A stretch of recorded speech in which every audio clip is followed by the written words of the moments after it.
வணக்கம். Test number 30க்கான maths correction பார்க்கலாம். First கேள்வி பாருங்கள், 2Dலேருந்து ஒரு கேள்வி கேட்டிருக்காங்க. ஒரு கொஸ்டினை பார்த்தோன்னே எந்த சாப்டர்லேருந்து கேள்வி கேட்டிருக்காங்க, இதுக்கு என்ன ஃபார்முலா தேவை அப்படின்றத ஃபஸ்ட்டு மைண்டில் வச்சுக்கோங்க. ரைட், ஃபஸ்ட்டு கேள்வி பாருங்கள். 126ல் the length of a chain used as a boundary of a semi circular park is 72 meter. What is the area of the park? அரைவட்ட வடிவிலான ஒரு பார்க், அரைவட்ட வடிவில், நான் ஒரு இமேஜ் வரைகிறேன். அரைவட்ட வடிவிலான ஒரு பார்க்கு, இந்த பார்க்கில் வேலியாக பயன்படுத்தப்பட்டுள்ள சங்கிலியின் நீளம். அப்போ இந்த பார்க்கை வேலியாக இப்படி பயன்படுத்தியிருக்காங்க. இதோடைய ஒட்டுமொத்த நீளம் கொடுத்துட்டாங்க. அது எவ்வளோன்னு கொடுத்துட்டாங்க? 72 மீட்டரில் கொடுத்துருக்காங்க. அப்போ அரை வட்டத்தை சுற்றி தானே வேலி அமைச்சிருக்காங்க. அப்போ சுற்றளவு ஃபார்முலாவை எடுத்துக்கலாமா? அரைவட்டத்தின் சுற்றளவு, அரைவட்டத்தின் சுற்றளவு. அரைவட்டத்தின் சுற்றளவு ஃபார்முலா என்ன? எப்பயுமே ஃபார்முலா தெரியலன்னா ஒரு இமேஜ் வரைஞ்சிங்கன்னா ஃபார்முலா 2D 3D பொறுத்தளவு ஈஸியாக கண்டுபிடிச்சிடலாம். நம்ம இது பாருங்க, ஃபார்முலா பார்த்தோம்னா இது டயமீட்டரா? டயமீட்டர்ன்றது என்ன? 2 ரேடியஸ் இருக்குமா? இந்த ஒரு பாதி மட்டும் எவ்வளவுனா πr. சரிங்களா? ஒரு அரை வட்டத்துடைய ஒரு பாதி என்ன? πr. இப்போ நான் என்ன செஞ்சுறேன், இதையும் இது எல்லாத்தையும் கூட்டினா சுற்றளவு வந்துருவாங்க. இது எல்லாத்தையும் கூட்டினேன். 2 ரேடியஸ் ஒரு πr, 2 ரேடியஸ் பிளஸ் ஒரு πr. இதுல இருந்து எதை காமனாக வெளியே எடுக்கலாம்? ஆரை வெளியே எடுத்துடலாமா? பேலன்ஸ் என்ன இருக்கும்? பை ப்ளஸ் 2 இருக்குமா? இப்போ இதில் பையோட மதிப்பு 22 பை 7ங்களா? ப்ளஸ் 2. மறுபடியும் இதை சுருக்கிடலாமா? 7 2 14, 7 2 14 ப்ளஸ் 22 36 பை 7. இங்கே 6. இட் இஸ் ஈக்குவல் டு தான் என்ன கொடுத்துருக்காங்க? அரை வட்டத்திலேயே சுற்றளவு கொடுத்துட்டாங்க. சுற்றளவு என்ன வச்சுருக்கோம்? இந்த நீளம் தான் இங்கே சுற்றளவாக இருக்குது, 72 மீட்டர். சரிங்களா? அதை இங்கே கொண்டு வந்தோம், 72 மீட்டர். இதுலேருந்து 6 கண்டுபிடிச்சிடலாமா? 6 கண்டுபிடிச்சிடலாங்களா? 1 36, 2 36 72, 7 2 14. இப்போ ரேடியஸ் ஈக்குவல் என்ன? 14 மீட்டர். இப்போ ரேடியஸை கண்டுபிடிச்சிட்டேன். இப்போ எனக்கு என்ன கேள்வி விட்டுருக்காங்கன்னா, பூங்காவுடைய பரப்பளவு கேட்டிருக்காங்க. பூங்காவுடைய பரப்பளவு ஃபார்முலா என்ன? அதுதான் அரை வட்டம். அப்போ ஒரு முழு வட்டத்துக்கு நம்மளுக்கு தெரியும், வட்டத்தின் பரப்பளவு πr ஸ்கொயர். அரை வட்டம்னா அதில் பாதி இல்லையா? அப்போ அரை வட்டத்தின் பரப்பளவு என்ன? அரை வட்டத்தின் பரப்பு πr ஸ்கொயரில் பாதி. சரிங்களா? ரைட். பையோட மதிப்பு என்ன? 22 பை 7. ரேடியஸு கண்டுபிடிச்சி வச்சுருக்கோம் 14. 14 × 14 டிவைடட் பை இந்த 2. இது 7 2 14, ஒரு 14 அடிச்சிடலாமா? 24 × 14, 24 × 22 × 14 என்ன? 4 2 8, 8 10 0, மீது 1 3. 308 மீட்டர் ஸ்கொயர். பரப்பளவு கேட்குறனால metre square. So option D is a correct one. கிளியருங்களா? அடுத்த கேள்வி பாருங்க. 127. இது எதுலேருந்து கேட்டிருக்காங்க? 3Dலேருந்து ஒரு கேள்வி. A hollow cylindrical iron pipe is of length 35 cm. Its outer and inner diameter are 10 cm and 8 cm respectively. Find the weight of the pipe if 1 cubic centimeter of iron weighs 7 gram. So நல்ல கேள்வி. இங்கே பாருங்கள், first நான் என்ன செய்கிறேன், ஒரு hollow cylindrical ஒரு pipe ஒன்று, அயன் பைப் ஒன்று வரைகிறேன். இது ஒரு உள்ளீடற்ற உருளைங்க, உள்ளீடற்ற உருளை. உள்ளீடற்ற உருளைன்னா இந்த மாதிரி உள்ளேயும் ஒரு இது இருக்கணும். எப்படி இருந்துச்சுன்னா அது பேர் உள்ளீடற்ற உருளை. இதில் 2 ரேடியஸ் வரும். 2 ரேடியஸ் எப்படி வருது? இங்கே பாருங்க, இது இங்கே இங்கே உள்ள இருக்கிறது சின்ன ரேடியஸ், இந்த உள்ளே இருக்கிறது. இங்கே வெளியில் இருக்கு பாருங்க, அது ரேடியஸ் பெருசு. அப்போ அதை கேபிட்டல் ஆர், இது ஸ்மால் ஆர்னு வச்சுக்கிறேன். ஆனால் நம்மளுக்கு ரேடியஸ் டேரெக்டாக கொடுத்துருக்காங்களா? கிடையாது இல்லையா? நம்மளுக்கு என்ன கொடுத்துருக்காங்க? டயாமீட்டர் தான் கொடுத்துருக்காங்க. வெளிவிட்டம் உள்விட்டம் தான் கொடுத்துருக்காங்க. இப்போ வெளிவிட்டம் பாருங்க 10 சென்டிமீட்டர். அப்போ ஆரம் வேணுமா? விட்டத்தில் பாதி தாங்க ஆரம். அப்போ இதில் பாதி எத்தனை? 5. எது? வெளிவிட்டம்.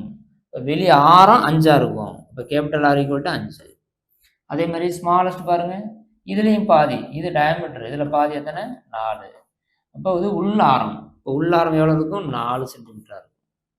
இப்போ நம்மளுக்கு என்ன தேவை அப்படின்னா, என்ன ஃபார்முலா எடுக்கணும்? இப்போ இந்த கொஸ்டினில் பாருங்கள், டைரெக்டாக நம்மளுக்கு இந்த ஃபார்முலா தான் எடுக்கணுன்றது இல்லை. ஆனால் எதை வச்சு கண்டுபிடிக்கிறது? இந்த குழாயோட நீளம் கொடுத்துட்டாங்க, வெளிவிட்டம் உள்விட்டம் கொடுத்துருக்காங்க. 1 கியூபிக் சென்டிமீட்டர், 1 கியூபிக் சென்டிமீட்டர், அப்போ கன சென்டிமீட்டர் அப்படின்னு வருது. அப்போ ஒட்டுமொத்த கன அளவு தேவைப்படும். அப்போ அந்த கன அளவுடையது எவ்வளவு இருக்குன்றத பார்த்தா தான் 7 கிராம் எடைக்கு இருக்குது. அப்படி இருந்துச்சுன்னா குழாயோட மொத்த வெயிட்டு கேட்குறாங்க. அப்போ நம்ம என்ன செய்ய முடியும்? கன அளவு ஃபார்முலா தான் எடுக்க முடியும். இப்போ உள்ளீடற்ற உருளையுடைய கன அளவுக்கான ஃபார்முலா என்ன? அது நம்மளுக்கு தெரியணும். உள்ளீடற்ற உருளையின் கன அளவு. ஃபார்முலா என்ன? இங்கேயும் ஒன்றும் பிரச்சனை இல்லை, ஃபார்முலா மறந்து வச்சா. நார்மலாக சிலிண்டருக்கு ஃபார்முலா என்ன? ஒரு சிலிண்டர் அப்படின்னா இந்த இந்த இந்த ஒரு சிலிண்டர் அப்படின்னா நம்மளுக்கு அடிப்பக்கம் தானே ஒரு ஒரு ஒரு வாட்டர் பாட்டில் எடுத்துக்கிடுவோம். ஒரு வாட்டர் பாட்டில் வந்து உருளையா இருக்கா, அடிப்பக்கம் இந்த வாட்டரை ஃபில் பண்ணுறோம், அடிப்பக்கத்தில் தானே போய் தேங்கி நிற்கிது. அப்போ அந்த அடிப்பரப்பு வட்டமாக இருக்கும். அப்போ பையார் ஸ்கொயர் வட்டத்தின் பரப்பு ஒரு குறிப்பிட்ட உயரம் வரதான் அந்த தண்ணி இருக்கும். அப்போ அந்த ஹைட் எடுப்போம். இப்போ பையார் ஸ்கொயர்டு அந்த ஹச்சு சேர்ந்துக்கிறோம், அவ்வளோதான். இப்போ உருளையின் கன அளவு ஃபார்முலா என்ன? Pi r squared h. நம்மளுக்கு உள்ளீடற்ற உருளையா, அப்போ 2 ரேடியஸ் இருக்குன்னு சொல்லியிருக்கோன்னா, அப்போ ஒரு ரேடியஸ் கேபிட்டலாக இருக்கும், பையார் ஸ்கொயர் ஹச்சு. இன்னொன்று சின்னதாக இருக்கும், அது பையார் ஸ்கொயர் ஹச்சு. இதுலேருந்து எதை காமனாக எடுக்கலாம்? இந்த பையையும் ஹச்சையும் காமனாக எடுத்துடலாமா? பேலன்ஸ் என்ன இருக்கும்? Capital R square minus small R square இருக்கும். நம்மளுக்கு ரேடியஸ் கண்டுபிடிச்சு வச்சுருக்கோம், அதை எடுத்து உள்ளே போட்டுடலாம். பையோட மதிப்பு என்ன? 22/7. ஹைட் என்ன? 35ன்னு கொடுத்துட்டாங்க. லென்த்துன்னு கொடுத்துருக்காங்க இல்லையா? இந்த லென்த்து தான் இது, இங்கே இருக்கிறது தான் லென்த்து, 35 சென்டிமீட்டர். அப்போ into 35. R square, capital R என்ன? 5 ஸ்கொயர், ஸ்மால் ஆர் வந்து 4 ஸ்கொயர். ஓர் 7 ஐயால 35 அடிச்சிடலாம். 22 × 5 மல்டிபிள் பண்ணோம்னா 110. இதை சுருக்கிடலாமா? 5 ஸ்கொயர் 25 மைனஸ் 4 ஸ்கொயர் 16. 25ல் 16 போனால் 9 இல்லைங்களா? அப்போ 110 × 9 தட் இஸ் ஈக்குவல் டு என்ன? 990. எதில் இருக்குது? சென்டிமீட்டரில் இருக்குது. நம்மளுக்கு கன அளவு கண்டுபிடிக்கிறோம், அதனால சென்டிமீட்டர் கியூபு. சரிங்களா? இப்போ ஓவராலாக அந்த உள்ளீடற்றுடையது எவ்வளோ வந்திருக்கு? 990 சென்டிமீட்டர் கியூப் வந்திருக்கு. இவங்க என்ன சொல்கிறாங்க பாருங்க, 1 சென்டிமீட்டர் கியூபுக்கு 7 கிராம் எடை இருக்குன்றாங்க. நம்மளுக்கு இவ்வளவு சென்டிமீட்டர் கியூப் வந்திருக்கா, அப்போ எவ்வளவு எடை அப்படின்றத நம்ம கண்டிப்பாக தெரிஞ்சுக்கணும். அப்போ 1 சென்டிமீட்டர் கியூபுக்கு 7 கிராம்னா 990 சென்டிமீட்டர் கியூபுக்கு எத்தனை கிராம்? 7ஆல் மல்டிபிள் பண்ணால் எத்தனை கிராம் தெரிஞ்சுமா? மல்டிபிள் பண்ணுங்க. 0 9 63 9 63 69. அப்போ 6930 gram.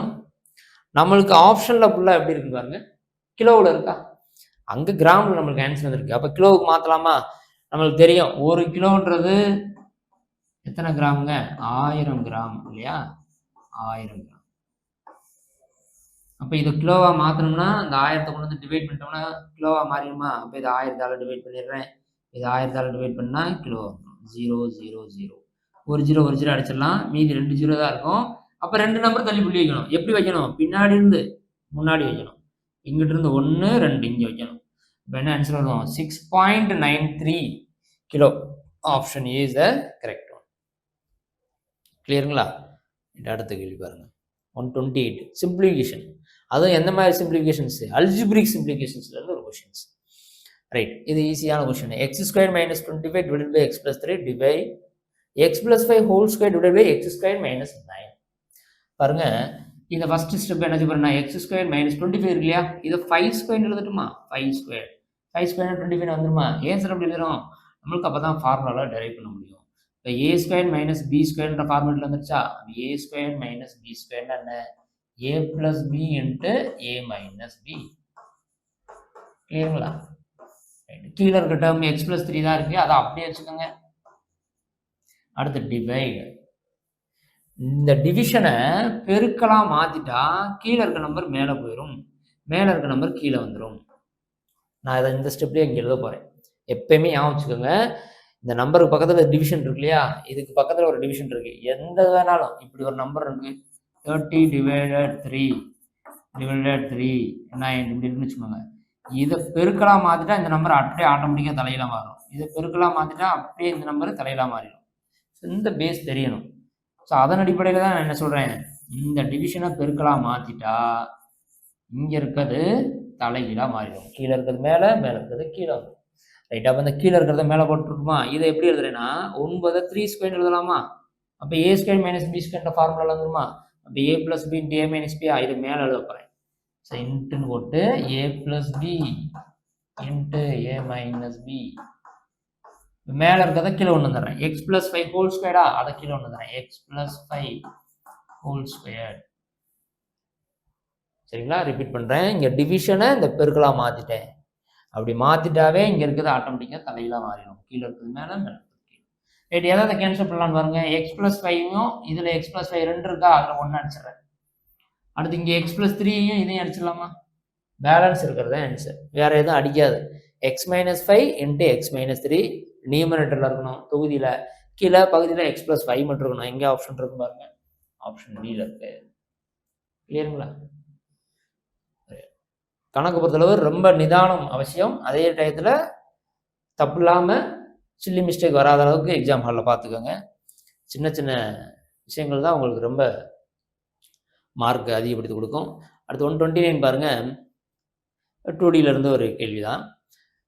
The sides of triangle are in the ratio 1/2:1/3:1/4 and its perimeter is 104 cm. Find the length of the longest side is given. ஒரு முக்கோணத்தின் பக்கங்கள் கொடுத்துட்டாங்க இந்த ரேஷியோவில்.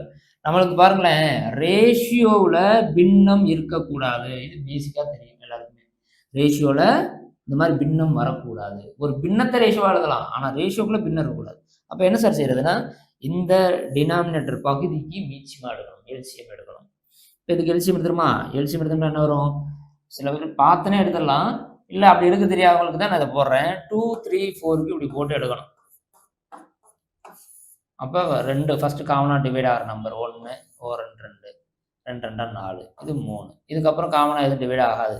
இப்போ 2, 6, 6, 12 அப்படின்னு சொல்லி எல்சிஎம் எடுத்துடலாம். இப்போ எல்சிஎம் மீச்சியமாக வந்து 12, அவ்வளோதான். எடுத்துட்டு இப்போ இங்கே கீழே இருக்க பகுதி வந்து, பகுதியை எதால் மல்டிபிள் பண்ணால் இந்த எல்சிஎம் வரும்? இது 6ஆல் மல்டிபிள் பண்ணால் வரும். அப்போ மேலேயும் 6ஆல் மல்டிபிள் பண்ணணும், 1 6 6. அடுத்து இங்கே 4ஆல் மல்டிபிள் பண்ணால் 12 வரும். அப்போ மேலேயும் 4ஆல் மல்டிபிள் பண்ணணும், 1 4 4. அடுத்து இங்கே 3ஆல் மல்டிபிள் பண்ணால் 12 வரும். அப்போ மேலேயும் 3ஆல் மல்டிபிள் பண்ணுங்க, 3. இப்போ 6:4:3ன்னு இந்த மாதிரி பின்னமாக இருக்கக்கூடிய ரேஷியோவை முழுசாக அப்படி மாற்றிடணும். எந்த ஒரு சமக்குமே பின்னமாக இருக்கவே கூடாது ரேஷியோக்குள்ள.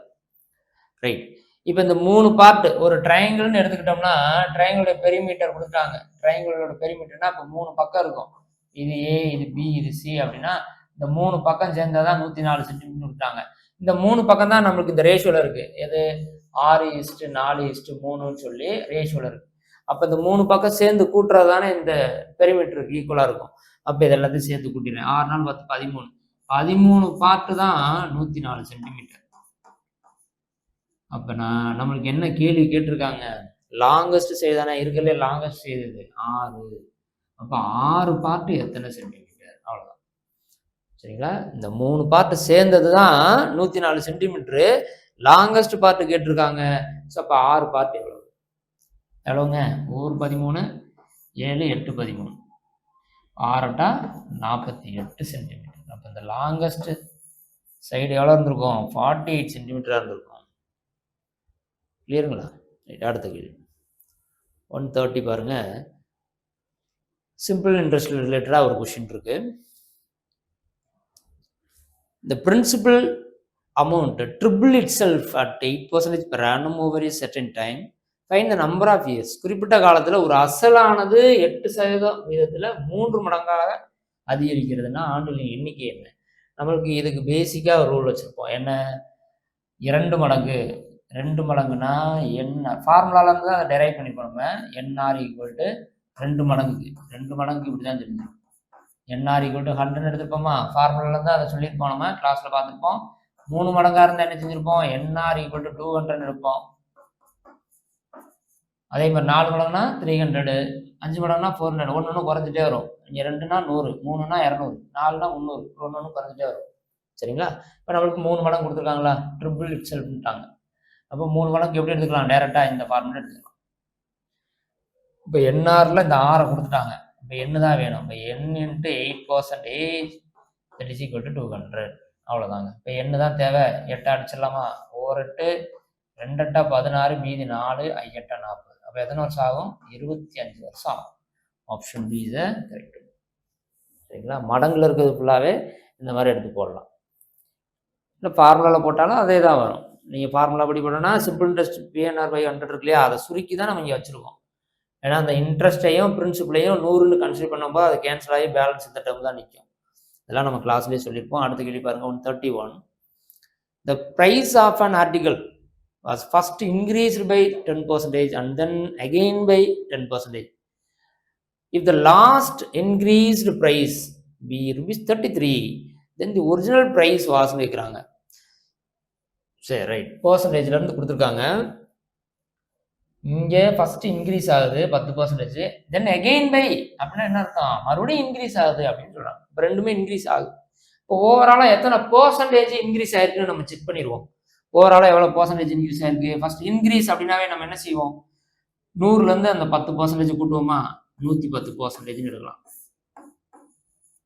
அங்கேயும் என்ன ஆகுது, மறுபடியும் இன்க்ரீஸ் தான். அப்போ இதில் 100லேருந்து மறுபடியும் அந்த நம்பரை கூட்டினா 120%ன்னு எடுக்கலாம். எப்பயுமே இன்க்ரீஸ்னா 100லேருந்து அந்த நம்பரை கூட்டிக்கோங்க, டிகிரீஸ்ன்னு சொன்னாங்கன்னா 100லேருந்து அந்த நம்பரை மைனஸ் பண்ணிக்கோங்க. சரிங்களா? ரைட், ரெண்டுமே நம்மளுக்கு இன்க்ரீஸ்னால என்ன செஞ்சுருக்கேன், ரெண்டுமே 100 ஆட் பண்ணிக்கிறேன். என்ட்டு இது ஓவரால் பர்சன்டேஜ் எவ்வளோ கூடியிருக்குன்னு செக் பண்ணுறதுக்காக பர்சன்டேஜுக்கு கண்டுபிடிக்கிறேன். 0 அடிச்சிடலாம், இது 2 அடிச்சிடலாம், 132 இருக்கும். 132. அப்போ ஓவராலாக எவ்வளோ இன்க்ரீஸ் ஆகிருக்குங்க, 132 இன்க்ரீஸ் ஆகிருக்கு. இப்போ அதை தான் சொல்கிறாங்க, அந்த லாஸ்ட் இன்க்ரீஸ்டு ப்ரைஸ் பி 33 அப்படின்றாங்க. நம்மளுக்கு இன்க்ரீஸ்டு பர்சன்டேஜ் எவ்வளோ வந்துருக்கு, 132% வந்திருக்கா. 132% தான் இந்த 33னா 100% எவ்வளோ, இந்த ஸ்டெப்புக்கு வர்றது தான் நம்ம இது செய்கிறோம். சரிங்களா? லாஸ்ட்டாக இன்க்ரீஸ் ஆனதானே இது, நம்மளுக்கு பர்சன்டேஜில் லாஸ்ட்டாக இன்க்ரீஸ் ஆனது இது 132 தானே. அப்போ இந்த பர்சன்டேஜ் தான் இந்த 33 rupeesனா 100% ஒரிஜினல் தானே கேட்குறாங்க, அதனால் 100% எவ்வளோ. ரைட், அது அடிச்சு கொடுங்க பார்ப்போம். 133 ஒரு 33 4 தடவை அடிக்குதா, 4 டைம்ஸ் அடி. அடுத்து 4ஆல் டிவைட் பண்ணலாமா, ஒரு நாள் 25 நாளாக இருக்கும். அப்போ இந்த ஒரிஜினல் ப்ரைஸ் என்னவா இருந்திருக்கும், 25 rupees ஆகும். பாருங்க ஆப்ஷனில், option A is a correct. கிளியருங்களா? ரைட், அடுத்து 132 பாருங்க, சிம்பிளிஃபிகேஷன்லேருந்து ஒரு கேள்வி. பாருங்க, கியூப் ரூட் ஆஃப் அதுக்குள்ள ஸ்கொயர் ரூட் ஆஃப் அப்படின்றது.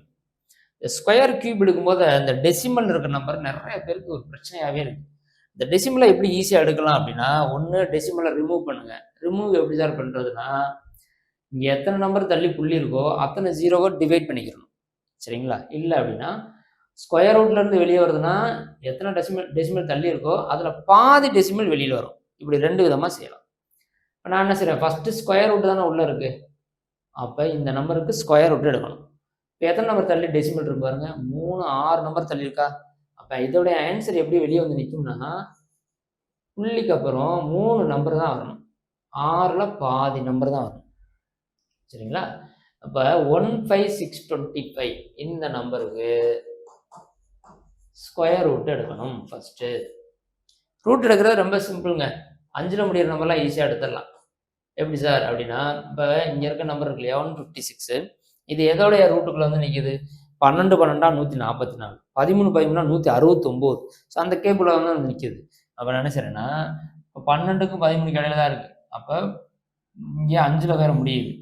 அப்போ 125 தான் இதோடைய ஸ்கொயர் ரூட்டாக இருக்கும். அது பார்த்துட்டு சொல்லிடலாம். இல்லை செக் பண்ணி பார்ப்போமா.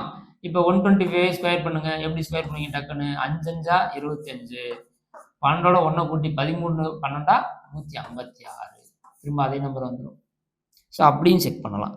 சரி ரைட், இப்போ நம்மளுக்கு ஸ்கொயர் ரூட் எடுத்தாச்சு. எவ்வளோ வந்திருக்கு, 125. இப்போ டெசிமல் எங்கே வைக்கணும், இங்கே பாருங்க 125 இங்கே இருக்கு பாருங்க டெசிமல். இதுக்கு வெளியே தான் கியூப் ரூட் இருக்கு, இதுக்கு வெளியில தான் கியூப் ரூட் இருக்கு. இப்போ கியூப் எடுக்கணும்.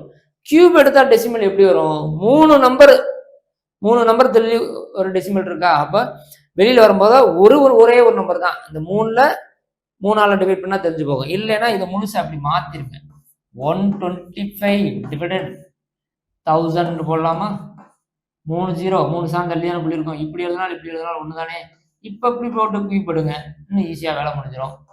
இப்போ இது 5 கியூபா, 5 கியூபு. இது 10 கியூபா, 10 கியூப் தானே ஆயிரும். 5/10 இதையும் சுருக்கினீங்கன்னா ஒரு ஸ்தானம் தள்ளி புள்ளி வைப்பீங்க. அப்போ 0.5 அப்படின்னு சொல்லி ஆன்சர் கிடைக்கும். Option C is correct. அதனால டெசிமல்ல கன்ஃபியூஸ் ஆக வேண்டாம். ரைட், அடுத்த கேள்வி 133. In how many years will rupees 3000 375 become 4096 at 13.1/3% per annum where the interest is compounded half yearly. முக்கியமான சம். அரையாண்டுக்கு ஒரு முறை வட்டி கணக்கிடப்படுகிறது. எத்தனை பர்சன்டேஜ்ல? 13.1/3%. அப்ப எத்தனை வருஷத்துல இந்த பிரின்சிபல் இவ்வளவு அமௌண்ட்டாக மாறும்னு கேட்கிறாங்க. நம்பர் ஆஃப் இயர் கண்டுபிடிக்கிறதுக்கு ஃபுல்லாவே paste on the formula, based on அந்த ஃபார்முலா பேஸ் பண்ணி நம்ம நிறைய விஷயங்கள் வந்து அந்த கான்செப்ட் வச்சு நிறைய சொல்லியிருப்போம், கிளாஸஸ் பார்த்துருப்போம். இதில் நம்மளுக்கு பாருங்களேன், நம்பர் ஆஃப் இயர்ஸ் கண்டுபிடிக்கிறது ஃபுல்லாகவே இதே கான்செப்ட் தான். இப்போ 1 இயருக்கு தான் ஆஃப் வெளியில் பார்க்க சொல்லியிருக்காங்க. இது நம்மளுக்கு எத்தனை வருஷம்ன்றது தெரியலை, நம்ம இயரை தான் கண்டுபிடிக்க போகிறோம். அரையாண்டுன்னு சொன்னால் ஃபஸ்ட்டு ரேட் ஆஃப் பர்சன்டேஜ் என்ன செய்யணும்? நம்பர் ஆஃப் இயர் கண்டுபிடிக்கிறதுக்கு 2 ஸ்டெப் தான். பாருங்க, எழுதுன்னு பாருங்க. ஸ்டெப் 1 ஃபஸ்ட் என்ன செய்யணும்? இந்த பிரின்சிபிளில் இந்த ரேட் ஆஃப் பர்சன்டேஜ் எவ்வளோ இருக்குன்னு செக் பண்ணணும். 2வது ஸ்டெப் என்ன பண்ணணும்? 2வது ஸ்டெப்பு இன்ட்ரெஸ்ட் எவ்வளோ இருக்குன்னு கண்டுபிடிக்கணும். இன்ட்ரெஸ்ட்னா நம்மளுக்கு அமௌண்ட்ல இருந்து பிரின்சிபலை கழிச்சிட்டா எவ்வளோ இன்ட்ரெஸ்ட்னு தெரிஞ்சிடும்.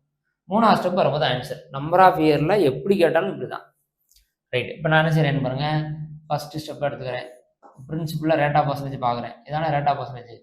ஃபஸ்ட்டு எடுத்துன்னு என்ன செய்யணும்? அரையாண்டுன்னு சொல்லிட்டாங்க. அப்போ இதில் வந்து ரேட் ஆஃப் பர்சன்டேஜில் பாதி எடுக்கணும். இதை சுருக்கிடுங்க. இதை சுருக்குனா என்ன? 13.1/3. இதை சுருக்கிறேன். 3 13 39 + 1 40. 40/3 பர்சன்டேஜுக்கு 100. இதில் பாதி. ஏன் சார் பாதி எடுக்கிறீங்க? ஒரு வருஷத்துல 2 அரையாண்டு இருக்கு. அரையாண்டுன்னு வந்தாவே 2ஆல் டிவைட் பண்ணிக்கணும். காலாண்டுன்னு வந்தால் 4ஆல் டிவைட். ஏன்னா ஒரு வருஷத்துக்கு 4 காலாண்டு இருக்கும். அரையாண்டுனா ஒரு வருஷத்துக்கு 2 அரையாண்டு தான் இருக்கும். இதை டிவைட் பண்ணிடுங்க. 2 2 4 2 15. 1/5 15. 1/15. ரேட் ஆஃப் பர்சன்டேஜை கம்ப்ளீட்டாக சுருக்கி வச்சிட்டேன். இப்போ பிரின்சிபலில் இந்த ரேட் ஆஃப் பர்சன்டேஜ் எவ்வளோ நோக்கமா? பிரின்சிபல் 3375ங்க. இன்ட்டு இதில் 115 எவ்வளோன்னு பார்க்க போகிறோம். அடிங்க. 1 பாஞ்சு 2 பாஞ்சா 30, மீதி 2 பாஞ்சா 30 தான். அடுத்து 5 பாஞ்சா 75. 225. அடுத்து இங்கே இன்ட்ரெஸ்ட் கண்டுபிடிக்கணும். இன்ட்ரெஸ்ட் கண்டுபிடிக்கிறது என்ன செய்யணும்? அமௌண்ட்லேருந்து பிரின்சிபலை கழிக்கணும். அமௌண்ட்லேருந்து பிரின்சிபலை கழிங்க. எவ்வளோ வருதுன்னு பாருங்க. 1 2 7 721. சரிங்களா? 721. Okay, right. இப்போ அடுத்த ஸ்டெப், 3வது ஸ்டெப் வரும்போது ஆன்சர் இப்படி வந்துடணும். இந்த 225 இருக்கு இல்லையா, அந்த ஸ்டெப் 1, இது இந்த 721 எத்தனை டைம்ஸ் கரெக்டாக மல்டிபிள் பண்ணுது? ரொம்ப அதிகம் போகக்கூடாது. கரெக்டாக எத்தனை மல்டிபிள் பண்ணுது பாருங்க. இது 3 தடவை மல்டிபிள் பண்ணுதா? 3 தடவை மல்டிபிள் பண்ணால் நியரஸ்ட்டாக வந்துருமா? செக் பண்ணி பாருங்க. 5 15, மீதி 1, 2 6 1 7, 2 6. இதை 4 தடவை போட்டீங்கன்னா 4 2 8, இதை தாண்டிடும். அப்போ நம்மளுக்கு என்ன அப்படின்னா, இந்த இதில் எத்தனை டைம்ஸ் இருக்குன்னு மட்டும் செக் பண்ணால் போதும். சரிங்களா? வர்றதே ஆன்சர், அவ்வளோதான். இப்போ இது 3ன்னு வந்திருக்கா, அப்படின்னா 3 அரையாண்டுன்னு அர்த்தம். இதே இது இயர்லியில் கேட்டிருந்தாங்கன்னா 3 இயர் அப்படின்னு சொல்லிடுவேன். காலாண்டில் கேட்டிருந்தாங்கன்னா 3 காலாண்டுன்னு சொல்லிடுவேன். இப்போ நம்மளுக்கு அரையாண்டில் கேட்டிருக்காங்க, அதனால 3 அரையாண்டு அப்படின்னு சொல்லலாம். இல்லைன்னா இது 2ஆல் டிவைட் பண்ணிடுங்க. அப்போ 1.5 வருஷம். 1.5 வருஷம்னா 3 அரையாண்டு தானே. இப்போ ஆன்சரில் 1.5 years. Option B is correct. இல்லைங்களா? இதே ஸ்டெப் தான் அரையாண்டு சம்முக்கு, காலாண்டு சம்முக்கு, இயர்லி சம்முக்கு ஃபுல்லாக இந்த ஸ்டெப் தான். நம்பர் ஆஃப் இயர் கண்டுபிடிக்கிறது ஃபுல்லாக கிளாஸில் நிறையா பார்த்துருப்போம். அடுத்த கேள்வி பாருங்க. ஏபியிலேருந்து ஒரு கேள்விங்க, அரித்மெட்டிக் ப்ரொக்ரஷன்லேருந்து ஒரு கேள்வி. 3 numbers are in the ratio 2:5:7. The first number, the resulting number on the subtractions of 7 from the second number, and the third number form an arithmetic progressions sequence. Then find the numbers. Right, 3 எண்களின் விகிதம். இது எண்கள் தானே, original number தெரியாதுல்ல. அதனால என்ன செஞ்சுறேன்னா, இந்த 2x 5x 7x எடுத்துக்கிறேன். சரிங்களா? அடுத்து முதலாம் எண் எது? முதலாம் எண் இதானே, இந்த 2x தான் முதலாம் எண். அதை எடுத்துக்க. இரண்டாம் எண்ணிலிருந்து 7ஐ கழித்து பெறப்படும் எண். இரண்டாம் எண் எது? 5x தானே. இந்த 5xல இருந்து 7ஐ கழிச்சிருன்றாங்க, கழிச்சு பெறப்படக்கூடிய எண். அதுக்கப்புறம் மற்றும் மூன்றாம் எண் என்ன? 7x. இது எப்படி இருக்கான்? ஒரு கூட்டுத்தொடர் வரிசையை ஏற்படுத்துதான் இந்த நம்பர். இவங்க கண்டிஷன் கொடுத்துருக்காங்க இல்லையா, இது ஒரு கூட்டுத்தொடர் வரிசை ஏற்படுத்துது. இந்த நம்பர் கூட்டுத்தொடர் வரிசை ஏற்படுத்தல, இதுதான் கூட்டுத்தொடர் வரிசையை ஏற்படுத்துதுன்றாங்க. அப்படின்னா அந்த எண் என்ன அப்படின்னு கேட்குறாங்க. சரிங்களா? நம்மளுக்கு கூட்டுத்தொடர் வரிசைன்றத எதை வச்சு கண்டுபிடிப்போம்? நல்லா வச்சு பாருங்க. டிஃபரன்ஸ் வச்சு கண்டுபிடிப்போம் இல்லையா? ஜிபியா இருந்தால் பெருக்குத்தொடர் வரிசையாக இருந்தால் காமன் ரேஷியோ ஆறுன்றது பொது விகிதம் காமனாக இருக்கணும். இங்கே வந்து நம்மளுக்கு டிஃபரன்ஸ் வந்து காமனாக இருக்கும். இப்போ டிஃபரன்ஸ் காமனாக இருக்கணும்னா செகண்ட் நம்பர்லேருந்து ஃபஸ்ட்டு நம்பரை மைனஸ் பண்ணுறதும் தேர்டு நம்பர்லேருந்து செகண்ட் நம்பரை மைனஸ் பண்ணுறதும் ஈக்குவலாக இருக்கணும். அதுதான் டிஃபரன்ஸ். இதுதான் ஏபி இல்லையா? நம்ம பார்த்துப்போம்.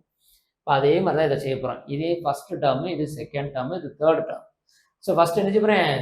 செகண்ட் டேர்ம்லேருந்து ஃபஸ்ட்டு டேர்மை மைனஸ் பண்ணுறதும் தேர்ட் டேர்ம்லேருந்து செகண்ட் டேர்மை மைனஸ் பண்ணுறது ஈக்குவல் சொல்லணும்னா இதை எடுத்து இங்கே அப்ரோச் பண்ண போகிறேன். அவ்வளோதாங்க. ரொம்ப சிம்பிள், ஈஸியாக போட்டுடலாம். பார்ப்போமா? ரைட். செகண்ட் டேர்மை ஃபஸ்ட் எழுதிடுறேன். Second term minus first term. 5x minus 7 இதிலிருந்து செகண்ட் டேர்ம் 2x ஃபஸ்ட் டேர்மாக கழிக்கிறேன். t2 minus t1. அதே மாதிரி t3 minus t2, t3 minus t2, t3 7x minus இது 5x மைனஸ் 7. இப்போ இந்த மைனஸ் உள்ளே கொண்டு போயிடலாமா? மைனஸ் உள்ளே கொண்டு போயிடலாம். இது எப்படியே தான் மைனஸ் தான் வரும். இப்போ 5x மைனஸ் 7 மைனஸ் 2xன்னு இருக்கும். 5x minus 7 minus 2x equal to 7x. இது மைனஸ் 5x, இது மைனஸ் இன்ட்டு மைனஸ் ப்ளஸ் 7. ஓகேங்களா? ரைட். இப்போ பாருங்க 5xல 2x போனால் என்னங்க? 3x. இந்த மைனஸ் 7 அங்கிட்டு கொண்டு போயிடுறேன். இங்கே பாருங்க 7xல 5x போனால் 2x. இந்த மைனஸ் 7 அங்கிட்டு வந்துருச்சா? அப்போ ப்ளஸ் 7 ஆயிரும். 7 7 கூட்டினா 14. இந்த 2x இங்கிட்டு கொண்டு வந்துட்டுமா? 3xல 2x போனால் 1x. எக்ஸ் ஈக்குவல் என்ன இருந்திருக்கும்? 14 14. கிளியருங்களா? இப்போ எனக்கு என்ன தேவை? அந்த எண்கள் தான் தேவை. இதுதானே அந்த ஒரிஜினல் நம்பர். இதில் போய் இந்த எக்ஸ் வேல்யூ எடுத்து போட்டுடலாமா? எக்ஸ் ஈக்குவல் டு 14 தானே. இந்த 14 போட்டு ஒவ்வொருத்தரும் மல்டிபிள் பண்ணுங்க. 2 14 28, 5 14 70, 7 17 14 98. இப்போ ஆப்ஷன் ஏல கரெக்டாக இருக்கு. சரிங்களா? 2 × 40 இதில் போட்டுறக்கூடாது. இது வந்து அவங்க வந்து கூட்டுத்தொடர் வரிசைன்னு கேட்டால் தான், கூட்டுத்தொடர் வரிசையோட நம்பர் என்னன்னு கேட்டால் தான் நம்ம இதில் போய் போடணும். நம்மளுக்கு கேட்டிருக்கிறது என்னன்னா அந்த எண்கள் தான் கேட்டிருக்காங்க, அதனால இதில் போய். கிளியருங்களா? அடுத்து 135 பாருங்க. ரேஷியன் ப்ரொபோர்ஷன் வந்து ஒரு கேள்வி கேட்டிருக்காங்க.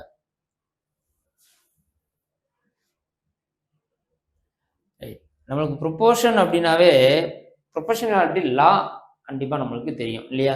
ப்ரொபோர்ஷனாலிட்டி லா என்ன சொல்லுதுங்க? Product of the means that is equal to product of the எக்ஸ்ட்ரீம்ஸ்னு சொல்லுது இல்லையா? அதாவது நடு உறுப்புகளின் பெருக்கல் பலனானது கடைக்கோடி உறுப்புகளின் பெருக்கல் பலனுக்கு சமம். கடைக்கோடி உறுப்புகளின் பெருக்கல் பலனுக்கு சமம். அப்போ நடு உறுப்பு என்ன? இந்த 1 + √3, இந்த √6 தான் நடு உறுப்பு. இப்போ அதை பெருக்கிறேன். 1 + √3 இன்ட்டு √6. இதை ரெண்டை பெருக்கிறதும் கடைக்கோடி உறுப்பு √2 × x, √2 × x. இதை ரெண்டும் பெருக்கிறதுக்கு சமமாக இருக்கும். சரிங்களா?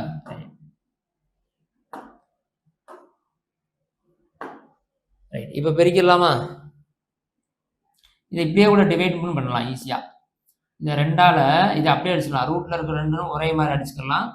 O2 ⁻2 6. ஆனால் ரூட்டுக்குள்ளே தான் இருக்கும் அந்த 3. அவ்வளோதான்.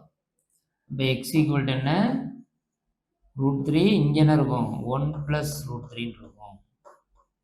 இப்போ இதை அப்படியே பெருக்கிடலாமா? O√3 √3 plus √3 × √3. √3 × √3 என்ன? வெறும் 3 தான். இப்போ எக்ஸ் ஈக்குவல் டு என்ன வந்திருக்கு?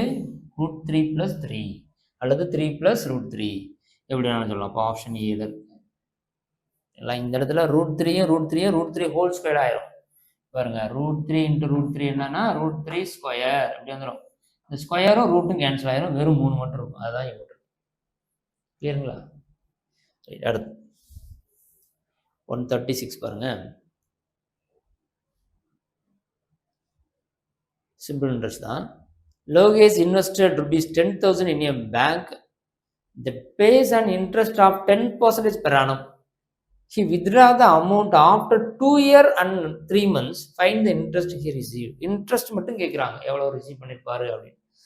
பாருங்க, வருஷத்துக்கு 10% வட்டி தரும் ஒரு வங்கியில் லோகேஷ் எவ்வளவு வைப்பு நிதி? 10,000 வைப்பு நிதி வச்சிருக்காரு. அப்போ அதுதான் பிரின்சிபல். பிரின்சிபல் 10,000, வட்டி தான் கேட்குறாங்க, சிம்பிள் இன்ட்ரெஸ்ட் தான் கேட்குறாங்க. 10,000 பிரின்சிபலுக்கு எத்தனை பர்சன்டேஜ்? 10%. 10%. எத்தனை வருஷத்துக்கு? 2 year 3 month. இதை எப்படி எழுதணும்? கம்ப்ளீட்டாக இந்த 2 year 3 monthையும் இயரா மாற்றிடணும். மந்த்தை இயரா மாற்றுறதுக்கு என்ன செய்யணும்? 12ஆல் டிவைட் பண்ணிட்டோம்னா இயரா மாறிடும். 4 3 4 3 12 1/4 2.25 வருஷம். இதையும் சுருக்கலாமா? 4 2 8 + 1 9. இப்போ 9/4. இப்போ இயரை கம்ப்ளீட்டாக இப்படி சுருக்கி வச்சுறேன். n = 9/4. அதை இந்த இடத்துல போட்டு 9/4 டிவைடட் பை ஃபார்முலாவில் இருக்கக்கூடிய 100. 2 0 அடிச்சிடலாம். இங்கே ஒரு நாள் 25 நாளா 100 அடிக்கலாம். 25, இது ஒரு 10, இங்கே ஒரு 9, இது மட்டும்தான் இருக்கும். 25 9ஆல் மல்டிபிள் பண்ணலாமா? இங்கே ஒரு 0 இருக்கு. 9 45, மீது 4 9 2 18 20 22. 2,250 ரூபா அந்த இன்ட்ரெஸ்டாக இருக்கும். Option B is correct. கிளியருங்களா? ரைட். அடுத்து 137 பாருங்க. ப்ராஃபிட் அண்ட் லாஸ்ல வந்து ஒரு கேள்வி பாருங்க. On selling a share at 7% loss and a table at 17% gain, a man gains 296. If he sells the share at 7% gain and the table at 12% gain, then he gains rupees 400. Actual price of the table is, பாருங்க, ரொம்ப ஈஸியான கேள்வி. ஒரு நாற்காலியை 7% நட்டத்திலும் மேஜையை 17% லாபத்தில் விற்றுருக்காரு. அப்படி விற்கும் போது எவ்வளோ லாபம் கிடைச்சிருக்கு? 296 ரூபா. நான் இந்த ஸ்டெப்பை என்ன செய்ய போறேன்னா, ஷேரு இந்த டேபிள் இருக்கு இல்லையா, இங்கே லாஸ்னா மைனஸ்ன்னு எடுத்துக்கிற போறேன், ப்ராஃபிட் அல்லது கெயின் அப்படின்னா ப்ளஸ்ன்னு எடுத்துக்கிற போறேன். அவ்வளோதாங்க, அப்படியே செய்ய போகிறோம். ஃபர்ஸ்ட் என்ன, இங்கே லாஸ் இருக்கா 7% ஷேருக்கு, அப்போ ஷேருக்கு -7 ஷேர். இது டேபிளுக்கு வந்து கெயின், அப்போ +17 டேபிள். இது கெயினால ப்ளஸ்ஸு, இது லாஸ்னால மைனஸ். இது ஓவராலாக எவ்வளோ அவங்களுக்கு கெயின் கிடச்சிருக்குறாங்க? 296 ரூபா. 296 ஃபஸ்ட்டு ஸ்டெப். சரிங்களா? ரைட். அடுத்து 2வது லைனுக்கு வரேன். இஃப் ஹி செல்ஸ், நாற்காலியே 7% லாபம். அப்போ இங்கே லாபம்னு சொல்லிட்டாங்களா, அப்போ ஷேர் வந்து இங்கே ப்ளஸில் வந்துடும். 7% லாபம். மேஜையே 12% லாபம், அதுவும் லாபம் தான். அப்போ அதுவும் ப்ளஸ் தான், 12% டேபிள். இது ரெண்டும் ஓவராலாக எவ்வளவு? 400 ரூபாய்க்கு லாபம். அவருக்கு 400 ரூபா லாபம் கிடைக்குது இதை விற்கும் போது. ரைட், அவ்வளோதாங்க.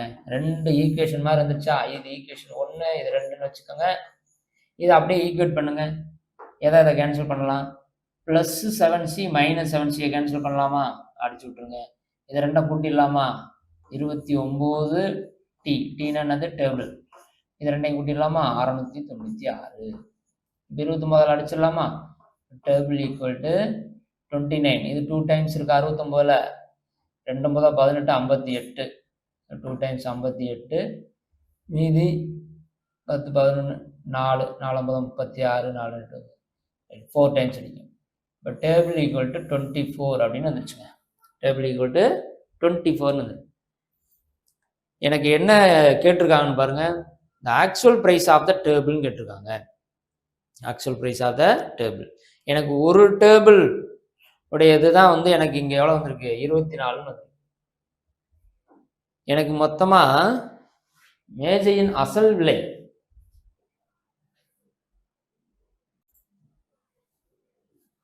மொத்தமாக என்ன செய்ய போகிறோம்? நம்மளுக்கு நான் வந்து பர்சன்டேஜை வந்து இங்கே அப்படியே தான் வச்சுருக்கோம். 7%க்கு பர்சன்டேஜ் போடலை, 17%க்கு அந்த பர்சன்டேஜ் எதுலையுமே பர்சன்டேஜ் போடலை. அந்த பர்சன்டேஜ் தான் ஒரிஜினலாக எடுத்துக்கிறேன்.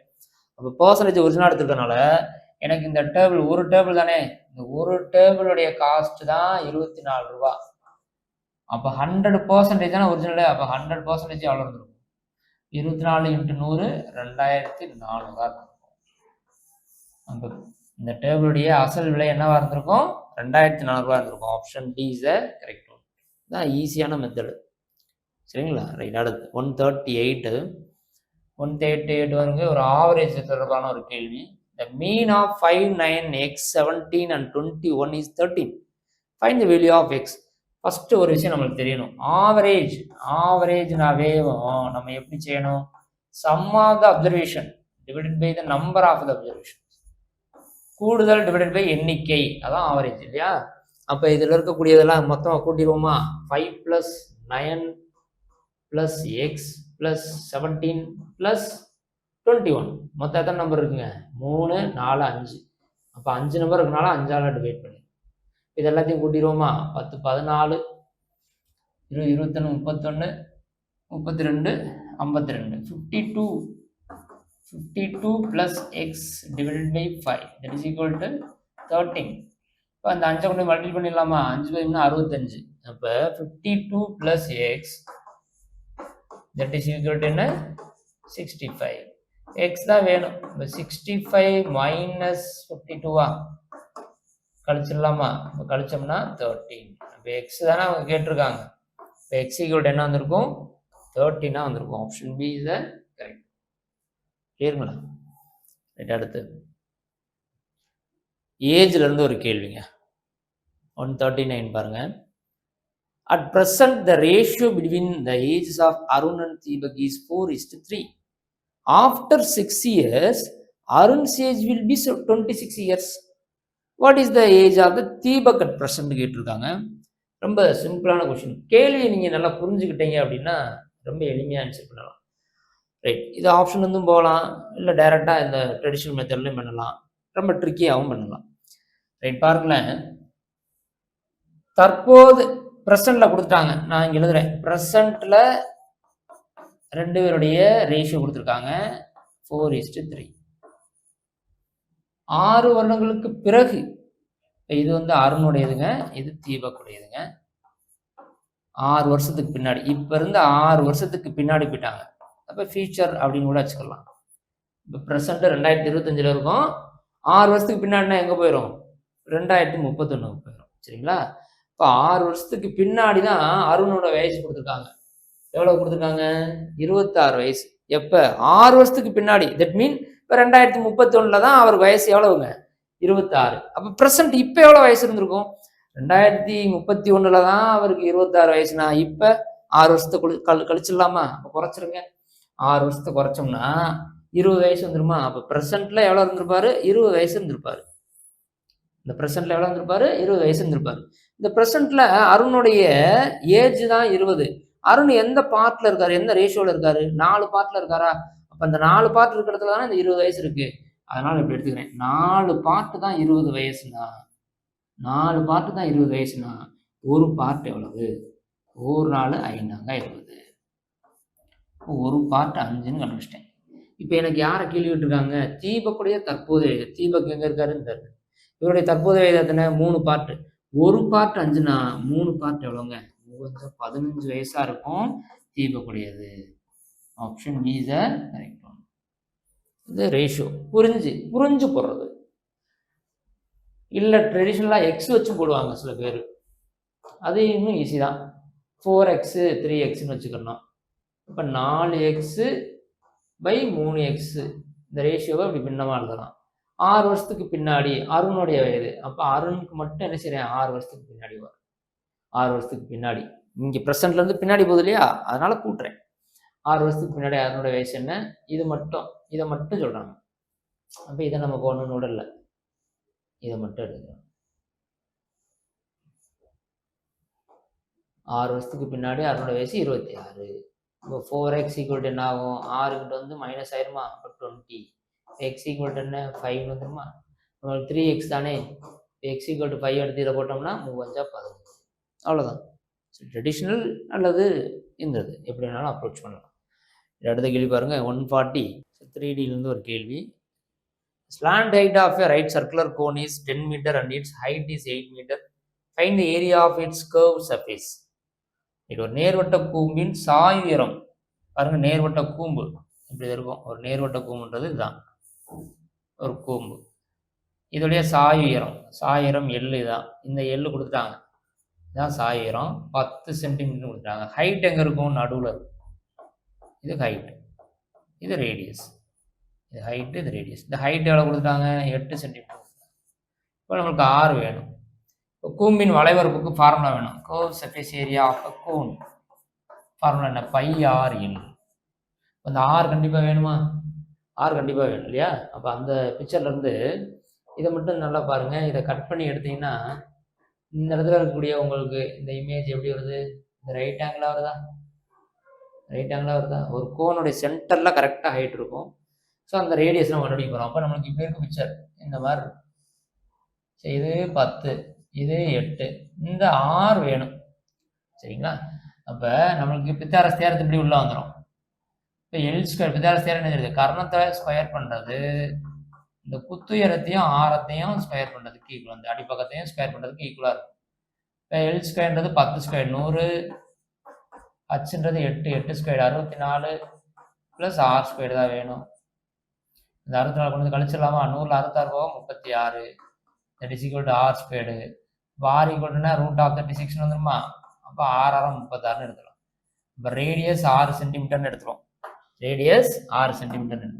இதை எடுத்து இதில் போய் அப்ரோச் பண்ணிடலாமா? பையோட மதிப்பு அதான், எல்லா ஆப்ஷனும் பை அப்படியே தான் வச்சுருக்காங்க. So pi. ஆர் என்ன?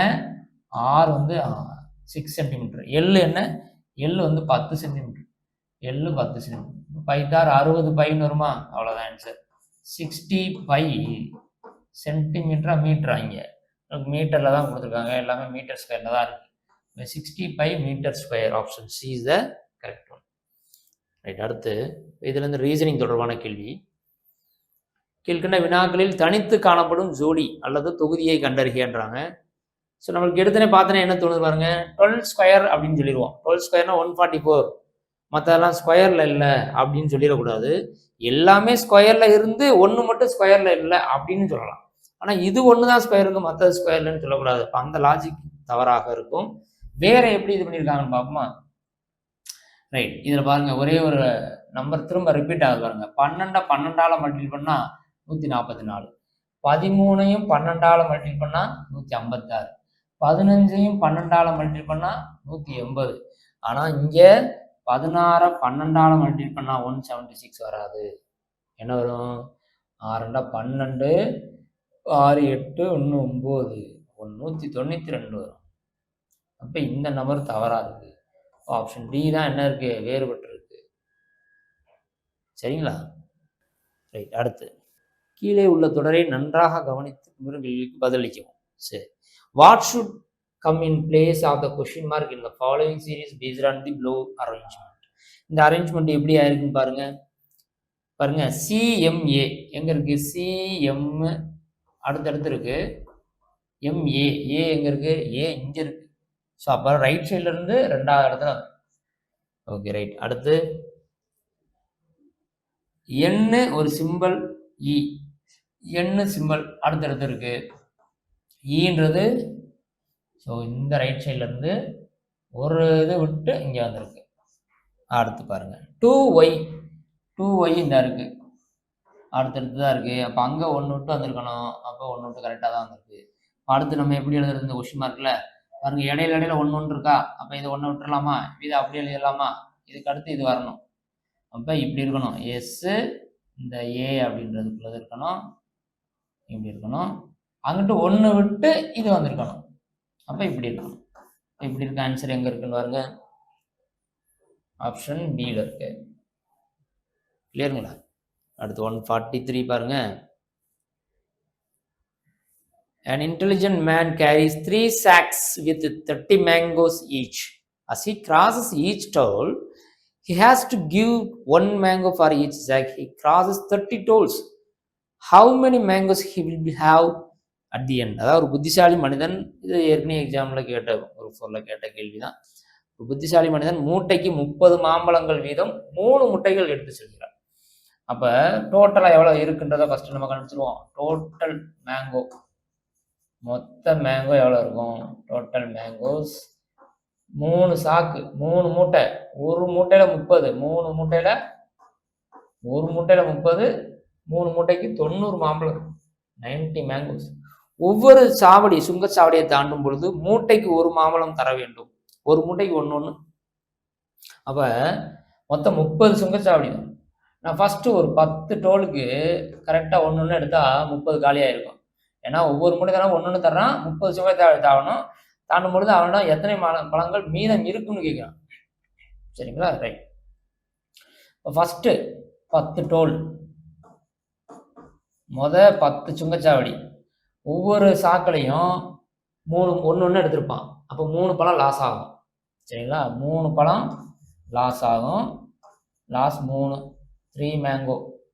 ஒவ்வொரு ஈச் ஷாக், ஒவ்வொரு மூட்டையிலையும் ஒரு பழம் எடுக்கும் போது 3 பழம் லாஸ் ஆகும்.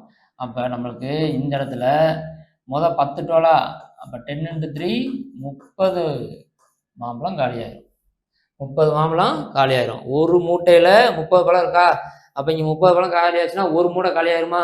அப்போ ஒரு மூடை காலி ஆயிரும். லாஸ் 1 ஷாக், ஒரு சாக்கு போயிருக்கு. அப்போ 90ல் 30 பழம் போக மீதி எவ்வளோ இருக்கும்? ரிமைண்டர் 90 - 30, 60 பழம் இருக்கும். சாக்கு பார்த்தோம்னா 2 சாக்கு இருக்கும், 2 மூட்டை இருக்கும், 2 ஷாக்ஸ், 2 ஷாக்ஸ் இருக்கும். இப்போ அடுத்த டோல் வரும்போது மொத்தம் 30 டோல். அடுத்து ஒரு நெக்ஸ்ட் 15 டோல் எடுக்கிறேன். அதாவது 11லேருந்து அடுத்து ஒரு 15 டோல் எடுக்கிறேன். 25 டோல் வந்துடும். அடுத்த 15 டோல் இப்போ 2.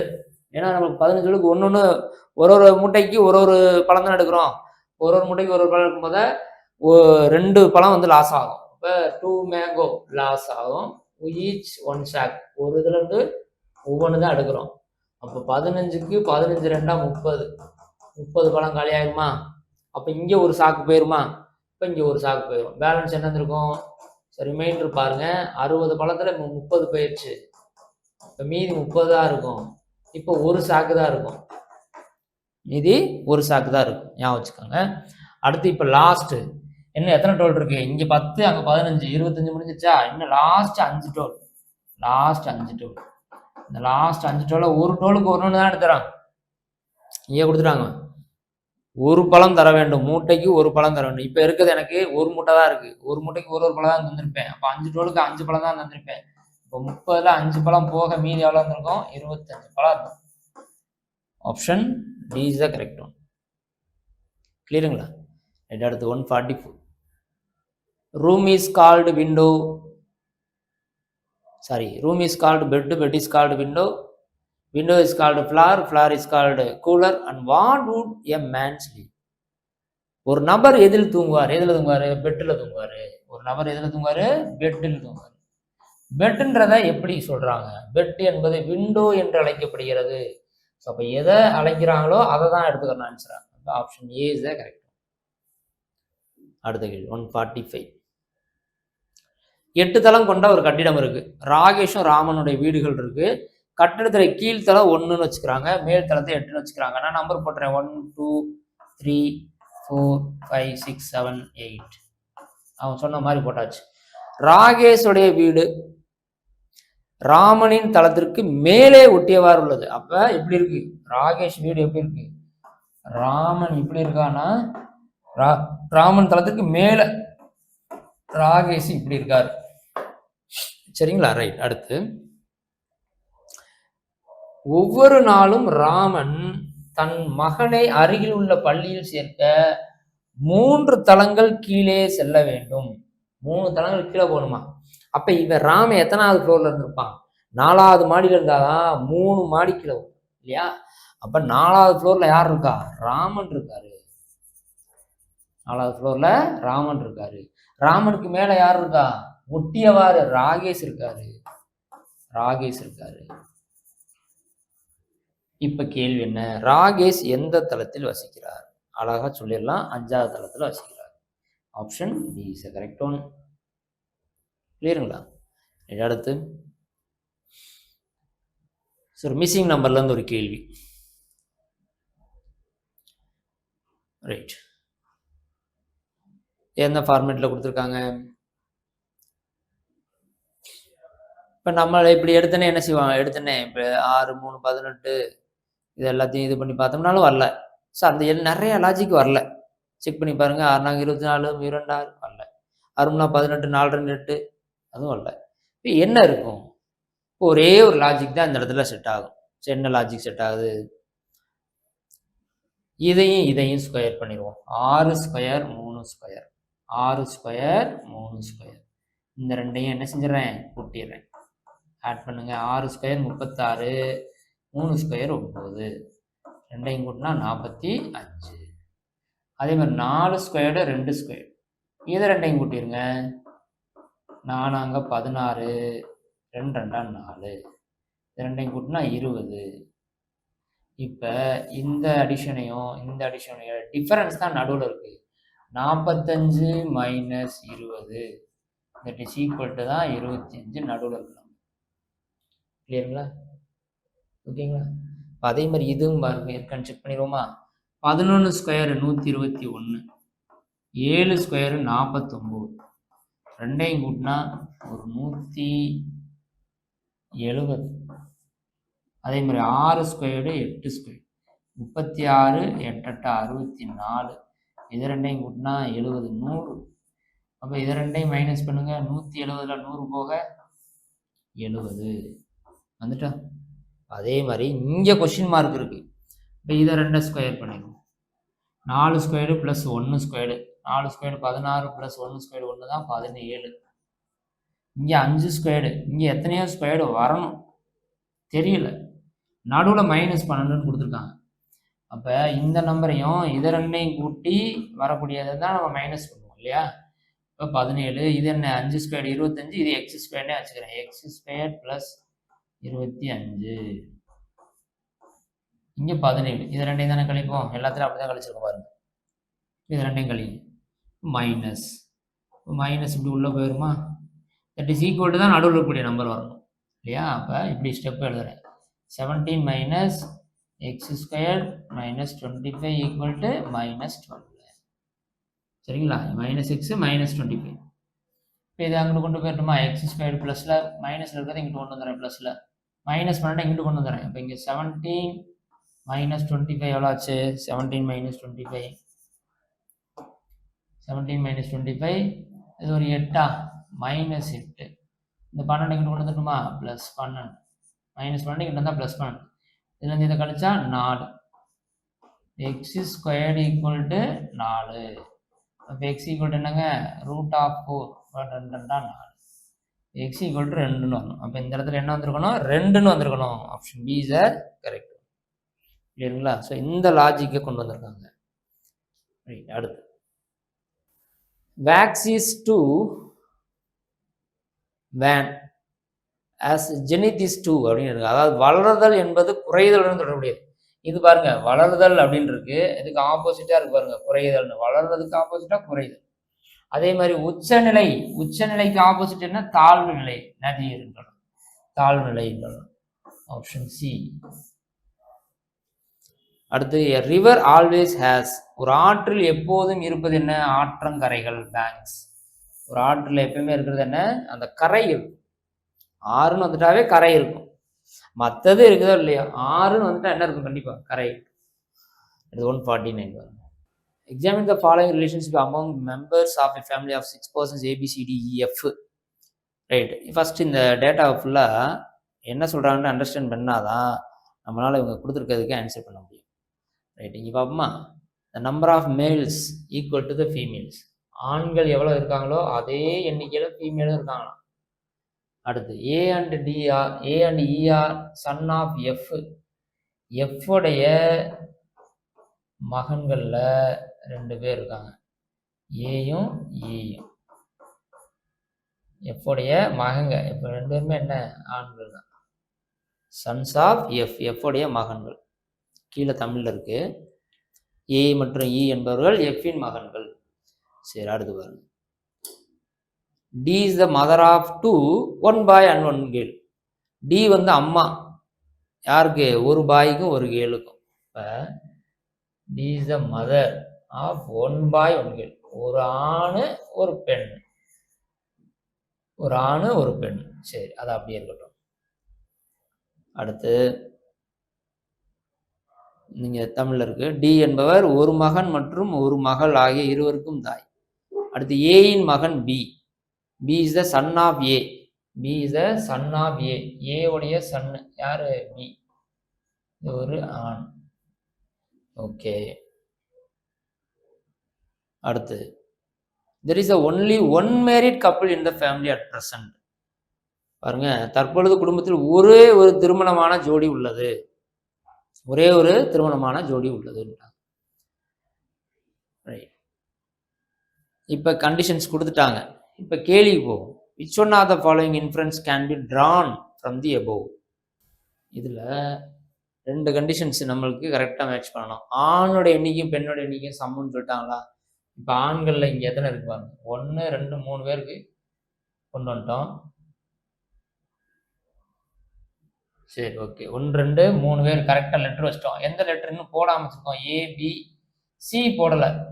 சி வந்து இந்த இடத்துல நம்ம எங்கனக்குள்ள வைக்க முடியும்? இங்கன தான் வைக்க முடியும். ஏன்னா இங்க 3 ஆண்களுக்கு இங்க வச்சிருக்கோம். அப்ப 3 பெண்கள் இருக்கணும். இப்ப இதுல ஒரு பெண்ணு, ஆனா இதுவும் பெண்ணா தான் இருக்கணும். அப்ப இதுவும் பெண்ணா தான் இருக்கணும். சரிங்களா? Right, okay. இங்க ஆரம்பத்துல A and E son of F. F உடைய மகன்கள் தான் ஏ ஈன்னு சொல்லியிருக்காங்க. எஃப் வந்து ஆனா பெண்ணான்னு சொல்லல. ரைட், அடுத்து ஒன்லி ஒன் மேரிட் கப்பிளா இருக்காங்களா? சரி, அந்த கப்பிள் யாரா இருக்கிறதுக்கு வாய்ப்புகள் இருக்குன்னு கீழே இருக்கக்கூடிய கண்டிஷன்ஸ் பார்க்கலாம். ஏ ஃபர்ஸ்ட் ஆப்ஷன் பாருங்க. ஏபிசி ஆர் ஆல் ஃபீமேல்ஸ் கொடுத்துருக்காங்க. ஏபிசி ஃபீமேலா? ஏயும் பி மேலு, சி மட்டும் தான் ஃபீமேல். அப்ப இந்த கண்டிஷன் எடுக்க முடியாது. அடுத்து A is the husband of D. A is the husband of D. டியோடைய ஹஸ்பண்ட் ஏயா இருக்கும் அப்படின்றாங்க. இருக்கலாமா? ஏன்னா இவருடைய மகன் தான் இங்க இருக்காங்க. இப்ப இவர் கண்டிப்பா யாரை மேரேஜ் பண்றதுக்கு வாய்ப்புகள் இருக்கு? இவங்களை மேரேஜ் பண்றதுக்கு வாய்ப்பு இருந்தால் தான் இவங்களுடைய பிள்ளைகள்ல இவங்க வர முடியும். அப்ப இந்த கண்டிஷன்ஸை எடுத்துக்கலாம். நீ அடுத்த கண்டிஷன் செக் பண்ணி பாருங்களேன். D is the granddaughter of F. F உடைய கிராண்ட் டாட்டர்ல டி வருவாங்களா? டெஃபினட்டா வர மாட்டாங்க. ரைட், அப்ப தப்பு. அடுத்து E and F are children of D.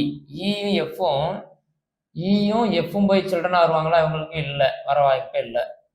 அடுத்து அவ்வளவுதான். அப்ப இந்த ஒரு கண்டிஷன்ஸ் தான் நம்மளுக்கு என்னது கரெக்டா மேட்ச் ஆகுது. A is the husband of D. A is the husband of D தான் பாசிபிலிட்டிஸ் அதிகம். A is the husband of D. டியோட ஹஸ்பண்ட் ஏவா இருக்கிறதுக்கு வாய்ப்பு அதிகமா இருக்கு. இவருடைய பிள்ளை தான் பி. அப்ப நம்ம கவுண்டிங்ல பாருங்க 3 ஆண் வந்துருச்சு.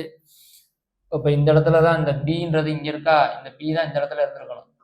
இப்ப டியோடைய இதுல ஒரு ஆண் ஒரு பெண்ணுக்கு தான் இவங்க தாயா இருக்காங்க.